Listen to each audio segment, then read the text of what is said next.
Hi friends, ഇന്നത്തെ video മഞ്ഞൾ നടുന്നതിനെ കുറിച്ചാണ്.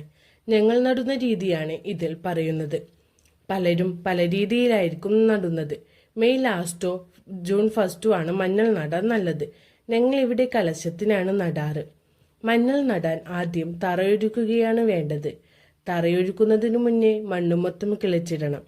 അതിനുശേഷമാണ് തറയൊരുക്കേണ്ടത്. ഞങ്ങളിവിടെ നീളത്തിലാണ് തറയെടുത്തിരിക്കുന്നത്. തറയെടുത്തതിന് ശേഷം അതിൻ്റെ മുകളിൽ കുമ്മായമിടണം.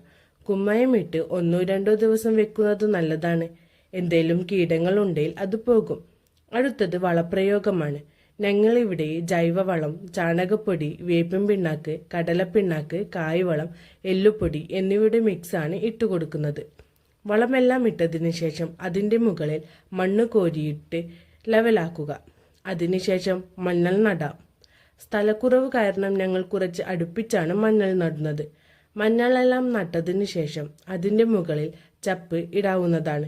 സീമക്കൊന്നയുടെയും മറ്റ് ഉണക്കച്ചപ്പുകളുമാണ് ഞങ്ങൾ ഇവിടെ ഇടുന്നത്. കുറച്ച് ദിവസം കഴിയുമ്പോഴേക്കും ഇതിന് മുള വന്നു തുടങ്ങും. ഇന്നത്തെ വീഡിയോ ഇത്രയേ ഉള്ളൂ കേട്ടോ. കൂടുതൽ അപ്ഡേറ്റ്സ് അറിയാൻ കമൻറ്റ് ചെയ്യാൻ മറക്കല്ലേ. അങ്ങനെയാണെങ്കിൽ ബാക്കി വീഡിയോ പുറകെ വിടുന്നതാണ്. ബായ്.